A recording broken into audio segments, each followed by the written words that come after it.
Ladies and gentlemen, please join me in welcoming Paul Lwin, co-founder and CEO of Havoc AI, for a discussion on AI and autonomy in the maritime domain with James Rysef, Director for Defense at SCSP.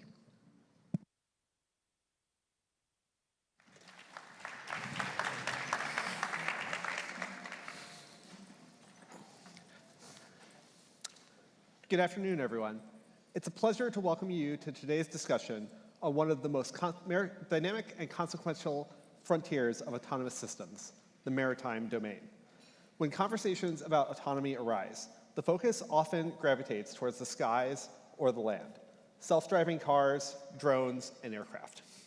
But the seas present some of the greatest challenges, and at the same time, some of the greatest opportunities for AI-driven systems. Operating at sea means contending with extraordinary distances, unpredictable and often harsh environments, and significant constraints on communications. These are not trivial barriers. They test the limits of both the technology and imagination. Yet overcoming them is critical because effective maritime autonomy requires something unique: the ability to provide reliable and persistent presence across vast ocean spaces where human resources are often stretched thin. This need is particularly pressing in the Indo-Pacific, where distances are immense and the security environment demands continuous awareness and engagement. Autonomous maritime systems are poised to play a decisive role in meeting this challenge, supporting everything from logistics and surveillance to deterrence and crisis response. With that backdrop, I'm thrilled to introduce our guest today. Joining us is Paul Lwin, the co-founder and CEO of Havoc AI. Paul and his team are at the forefront of pushing the boundaries of what maritime autonomy can achieve, and we're very fortunate to have him here to share his insights and his vision. Paul, welcome, and thank you so much for being with us. Thanks for having me. Appreciate it. So, what are some of the unique challenges that the maritime domain poses for autonomy companies such as yours compared to the domains like land and air? And how do your platforms handle weather, wave dynamics, and long-haul communications? Yeah, I think you listed all of the challenges, right? When you think about aviation and land, the self-driving cars, there are a lot of them out there, right? Tesla's gathering data, and most car companies now are gathering data actively. Same thing with aerial. We've got a lot of airplanes flying, and they are collecting data. Unfortunately, for the maritime space, right, it is using outdated systems, and they're not really keeping data. And when you talk about AI ML, that's it, right? The challenge is to get the data so that we can train the perception models, the decision-making models, and iterate on our algorithms. And so that is the challenge, right? The oceans are huge. The Pacific is 8,000 miles wide. You got, sea states 3 and 4, which is the average sea state in the Western Pacific. And then you've got wind and current, right? And you need to have your systems be able to operate in those. So as far as sea state, they have to be survivable, right? There's no going around it. Even big container ships, if you haven't seen it in the North Sea, they get beat around a lot, right? So one of the things we do is we build self-riding boats, right? It's not something we invented. If you think about life rafts, if you go on a cruise, those are self-riding boats. So what that means is if they flip over, they'll just flip right back using buoyancy and center of gravity. So we adapt those things to USVs, and we say, hey, the goal isn't to design a USV that doesn't flip over. It's to design a USV that when it flips over, it flips back, right? And then to gather the data that we need, so that our systems can operate in these environments. We just have to build a lot of vessels. You have a lot of maritime autonomy companies that are claiming that their systems are autonomous, and they only have 2 or 3 vessels and maybe 100-hour testing. If you think about that, right, and compare that to self-driving cars, right, Google, Waymo, Cruise, they want to drive millions of miles. So you really have to ask yourself, wait, if you only have 2 or 3 boats and 100 miles, are you autonomous? Or are you automated, right? And then the line between people not understanding automation and autonomy gets crossed. So we've built 75 vessels. We've been in business for 2 years. We're building another 200, and we've delivered 32 of those to customers. And the customers are providing us the data, right, in these real technical environments so that we can continue to iterate on our systems. Terrific. How do you build autonomous systems that can operate effectively when GPS, communications, and human oversight may be compromised, conditions that are often common in the Indo-Pacific theater specifically? Yeah, you just have to accept, I'll start with communications, right? That you, not even because the other side is going to jam things, but because the Pacific is so huge, and the sea states are so big that you need to design systems that don't need persistent communication. Right, so that's the difference. I kind of hinted at it between automation and autonomy. So in autonomy, you want humans on the loop, right? Not in the loop. If you think about in the loop, that's either you remote controlling a boat or you waypoint planning a boat, right? Which is fine if you're doing 2 to 3 boats, but we operate 10 boats every day, and you can't sit there and click 100 points over and over, and the paradigm breaks down. So humans cannot be in the loop. They have to be on the loop, which means, if you were looking at the video, there was a scene of our command and control user interface, and in that, the operator selected a vessel and said, hey, protect this vessel at all costs, right? That's the human on the loop. The human isn't telling the autonomous systems how to protect that vessel. It said, this is the vessel I care about. The 8 boats that are surrounding it, do whatever it takes to protect it. And what you saw was that was actually an Army competition 2 weeks ago in the Pacific called Ace-Tech Pacific. We won, right? We were a 2-year-old company that beat some pretty big names in the industry. Because what you saw was that little red dot was an Army target boat that came at the Army watercraft that was being protected. And in it, you saw our vessels react to it, right? They used their sensors, they picked up that target, and then 2 of them intercepted that target, and the rest of them reformed their perimeter to make sure that there was no way that boat could get through to blow it up, right? So that's humans on the loop. You need to assume that you don't need comms, right? If you're doing waypoint planning, the minute that your communication system get jammed, the boat's just sitting there. It's a nice looking buoy, right? But if it doesn't require persistent comms, then they'll keep doing their missions.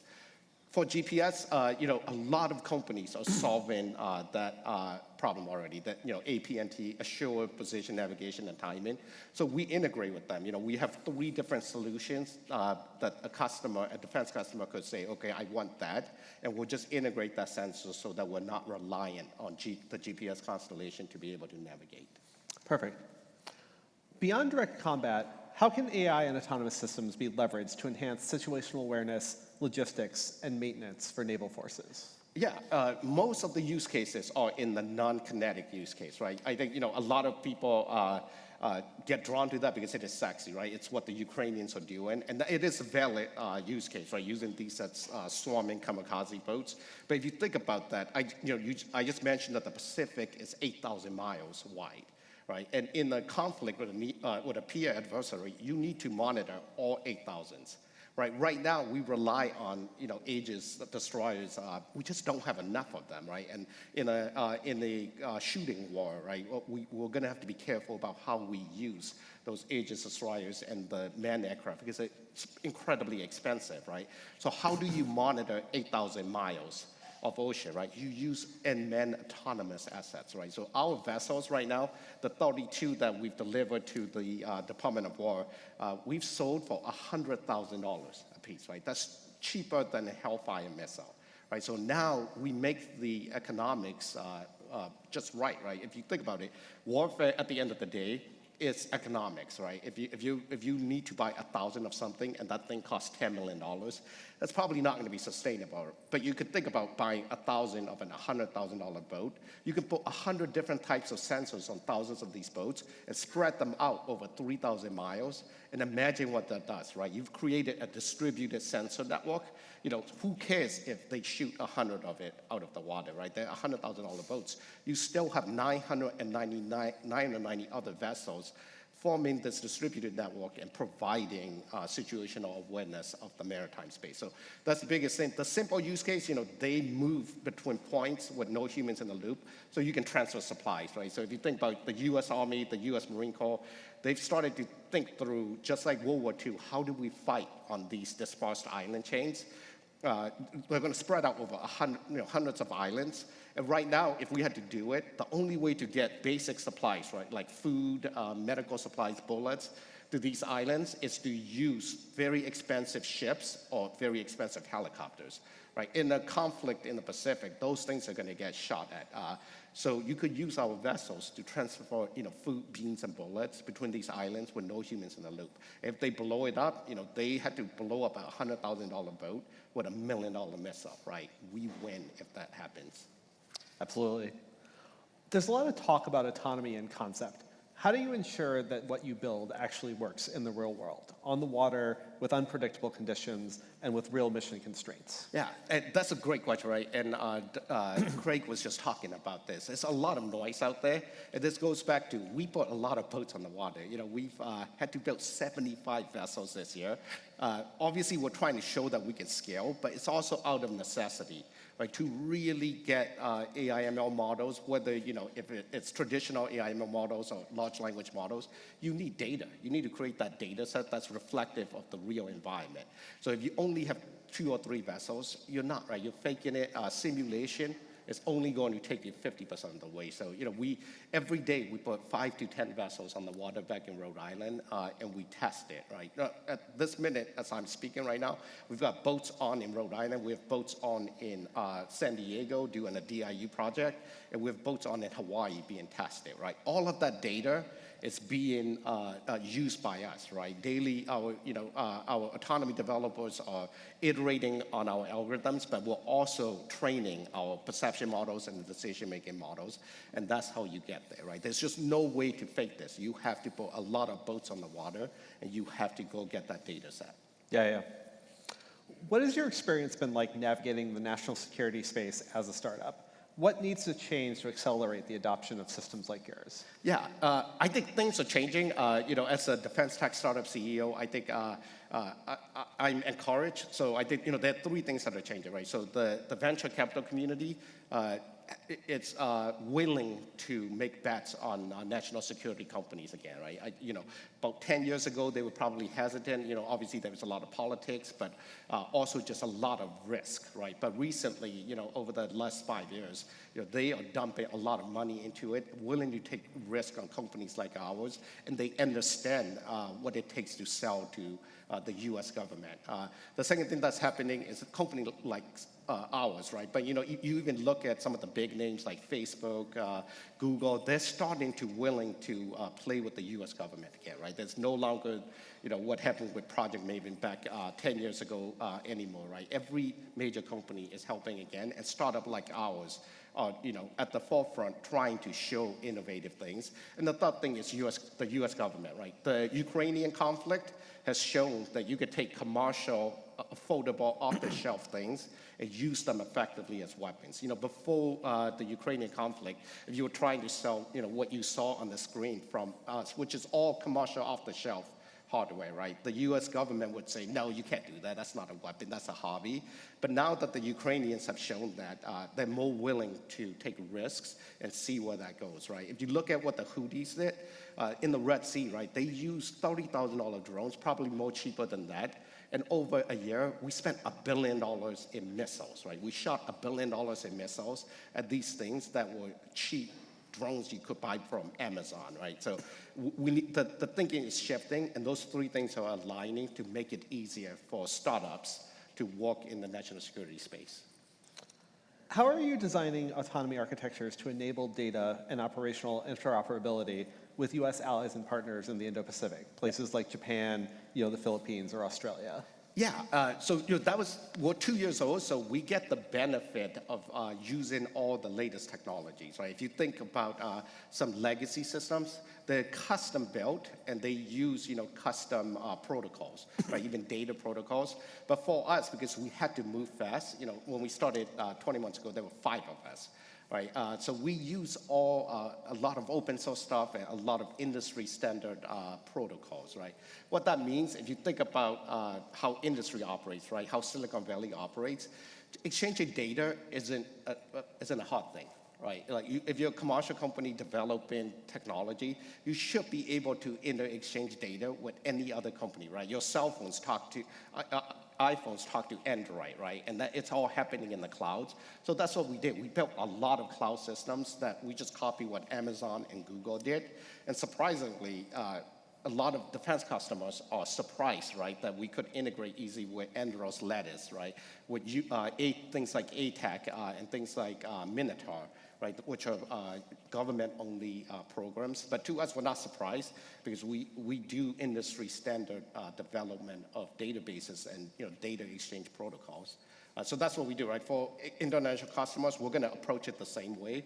2 months ago, we saw an article in some UK newspaper that the Polish special forces had been operating our vessels. The US Navy had loaned the vessels they had bought from us to Poland without even telling us. And the Polish were using their own command and control software, and they had integrated on our boats, right, without requiring any help from us, right? And that's what an open architecture and using modern industry data standards allow you to do.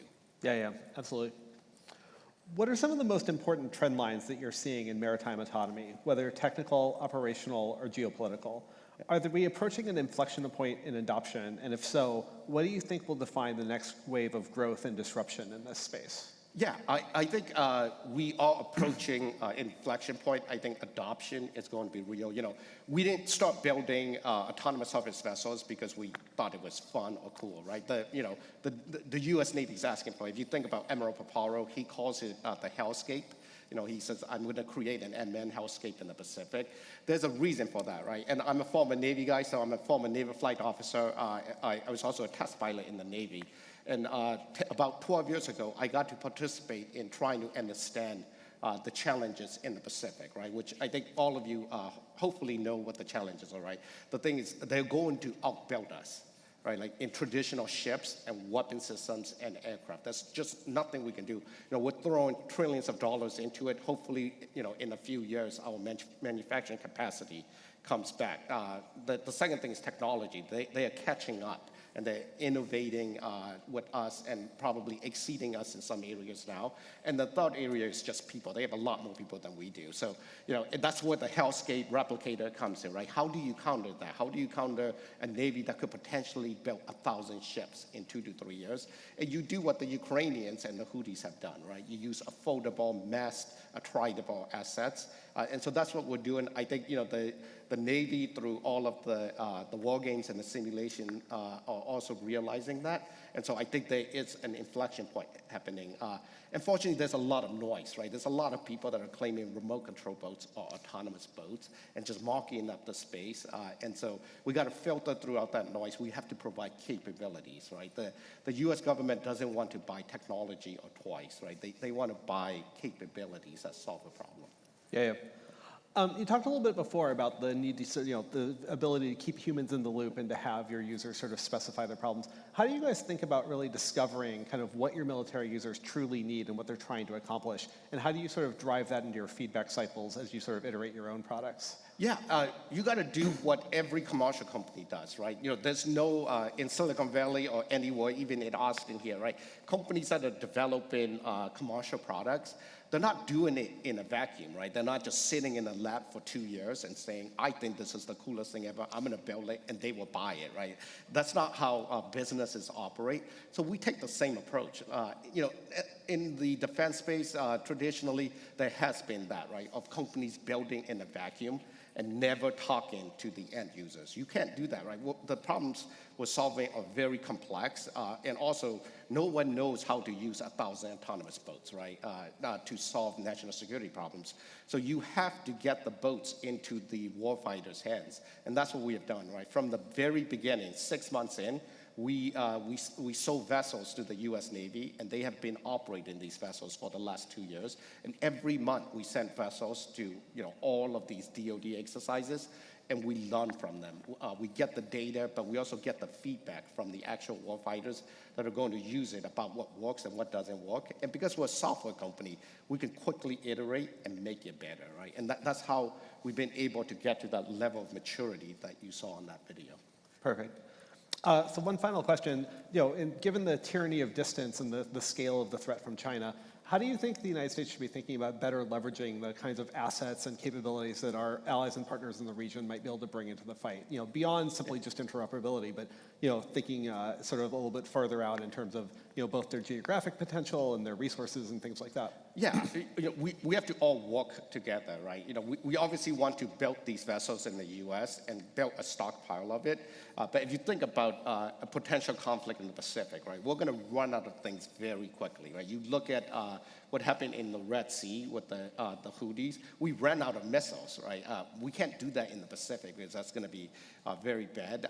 And we can't just keep building it here and shipping it 8,000 miles, right? That's going to leave the supply ships vulnerable. So you have to think through. We have a lot of allies that are concerned about the threat that we're all trying to solve, right? Taiwan. From the beginning, we've worked closely with Taiwan. I don't know if you know this. We're a 21-year-old company, but the Chinese Communist Party sanctioned Havoc, right? Which is a badge of honor to us. But it's because we've been working with Taiwan about, hey, how do we work with your boat builders to build thousands of these boats in Taiwan, provide you the software? How do we do the same, in the Philippines, in Korea, in Japan, in Guam, in Hawaii, and so that we can produce our vessels in the Pacific, right, and not on the East Coast, and have to, put it on a truck and then put it on a boat. So I think that's the thing, right? It's work with our allies who are also worried about the same problem we're worried about. Absolutely. Such an exciting space in maritime autonomy and scaling every day. So thank you so much for all your insights and comments. Thank you. Appreciate it.